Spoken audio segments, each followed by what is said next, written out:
Rastafari Council of Ghana. Just like to welcome the press and all brothers and sisters from the Rastafari community and African community and members of the Freedom Center. My name is Ras Aswat Nkrabia. I'm the Vice President of the Rastafari Council of Ghana. We are here today to actually present a case of police and military brutality. The person that is actually going to read the press release so that we know exactly what we are actually saying, what it's about, and what we are actually asking. But his name is Shabaka. He's in the center in the right. So we'll just take it from there. Get down. Let's Rastafari.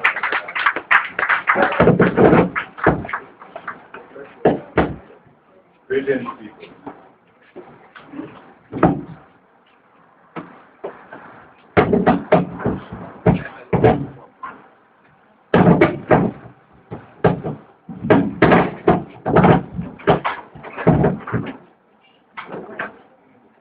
Good morning, one and all. Good morning. My Lord, position yourself.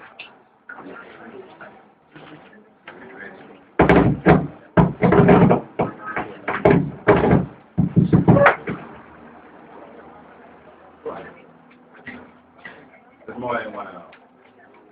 It is reported that on March 2nd,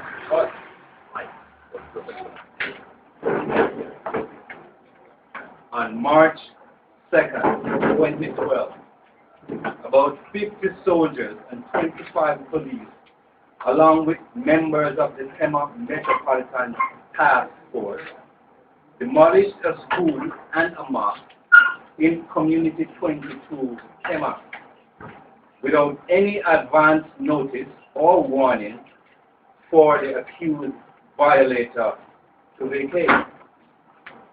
Reports further reveal that the normal approach of presenting written warning on paper or on the wall to stop construction if there is any litigation on the disputed land, if this is the case, was not done.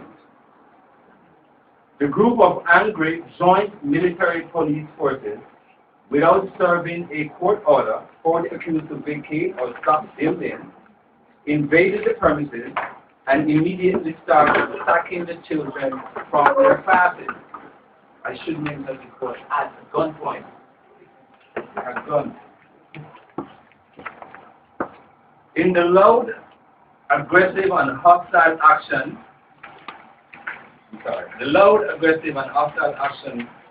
that was caused the head teacher to rush to the class as he was teaching, only to see the children running helter-skelter from the classroom in fear and panicking for their lives. The angry, hostile military police went rampant, slapped the head teacher from behind in his head because he had confronted them as to why they were sacking the children out of the school. And if they didn't realize that quite a few of the students don't live in the area and were only placed in were being placed in an unsecured position on the street. These children ranged from the ages 2 to 15 and needed a guiding home.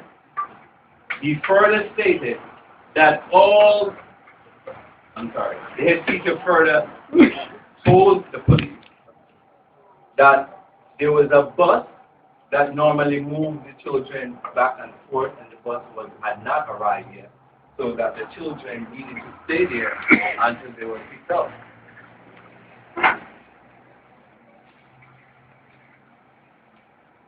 The statement that the head teacher was making and his protestation to the police was the reason why they slapped him in his head. It was also reported that 2 children, Clement and McConnell, aged 2 and 7 years old, suffered injuries as a result of this hostile and unlawful act by these men whom the civilian population and the general population of Ghana has entrusted with their security. The Ghana Armed Forces, ladies and gentlemen, have earned great respect internationally. since the days of Dr. Kwame Nkrumah. The armed forces have been used in peace and security and provided human touch to war victims around the world. In the midst of misery, fear, hopelessness, murderous mayhem of conflict, they have demonstrated in the past high integrity and respect. The United Nations have relied on Ghana's strong, consistent track record of professionalism and integrity for the past 5 years. 40 years. 40 years, I'm sorry. It is indeed ironic that at home, Ghana, this unlawful group of joint military and police was led by a soldier who goes by the name of Colonel Salifu from the Michel camp in Tema.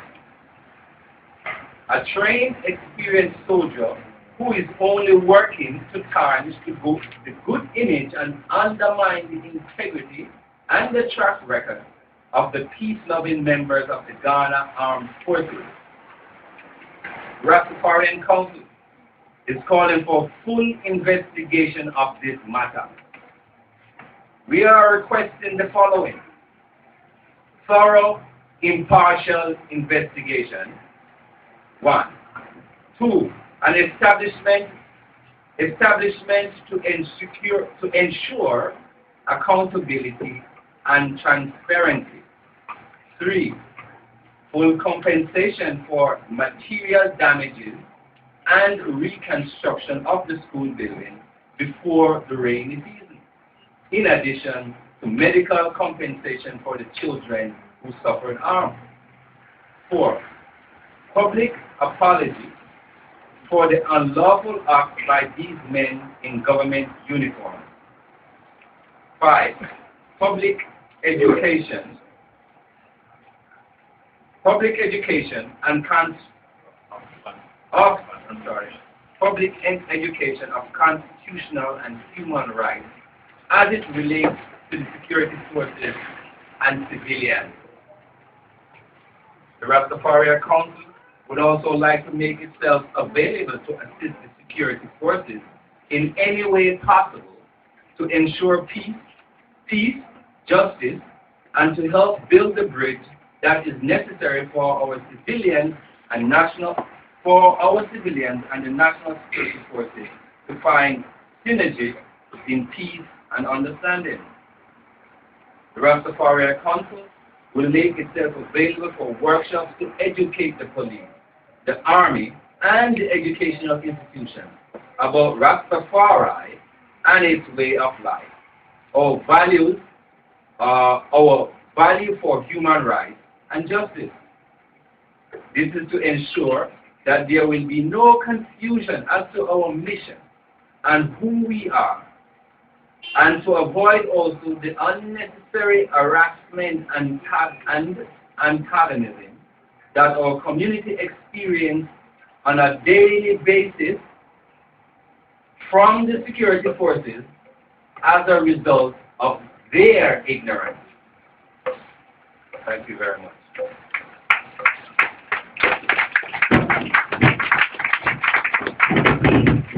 Yes, ladies and gentlemen, you heard it for yourself, but before we actually go into that aspect of it, I would like for you to be patient with us. We want to just give you 5 minutes of what these children have been taught and where they are in terms of their intellectual development, so that you can understand that this school is actually serving a worthwhile purpose for the community.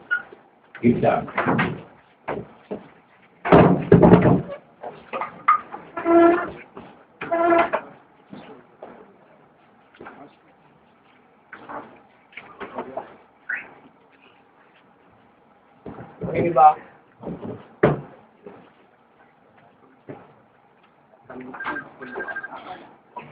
Children, are you ready? Yes.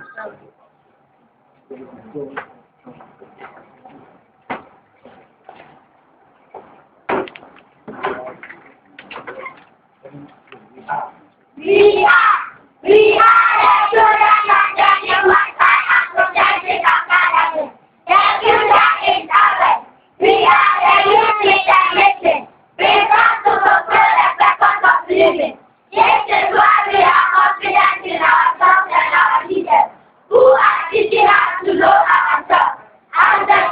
leaders of our community and our nation. Leaders of importance, leaders with vision, leaders to champion the cause of our race and the world at large. Leaders with a desire to serve the nation. Leaders with a cause to revolt. Revolt our own cities and towns. Let our parents, teachers and guards our life. We are those yet, for we are the future. We are the scientists. We are the doctors. We are the ministers. We are the chiefs. We are the teachers. And of course, we are the farmers. Yes, we are.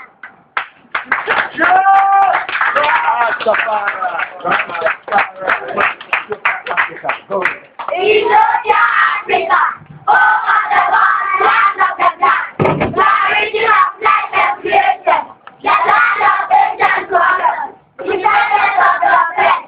Ethiopia, the land of Egypt, where civilization was born, in the womb of Africa, as foundation for the world.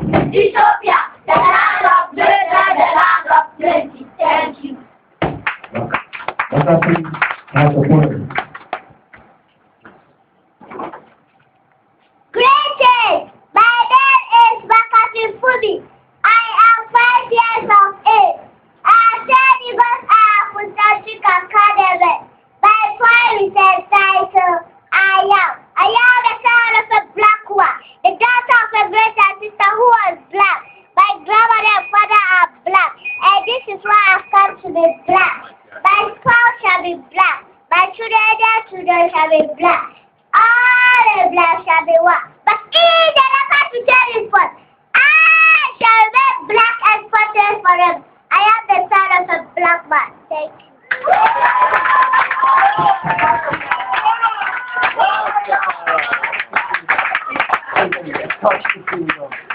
A touch to freedom. Who is the groom and the son of Africa, the son of the soil? The man on the top for the village in Gima. In the mind of the born of Africa. Who is the groom and the founder of God? After who is the groom and the founder of God? Who is the groom and the founder of God? A touch to freedom.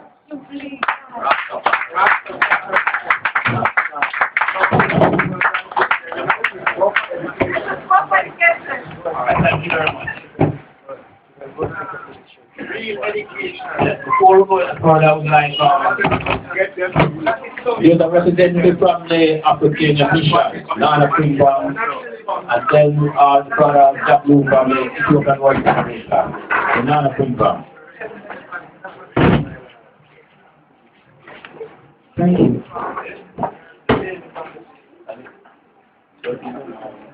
My name is Nana Ajay Kumpong, Archie Liberator of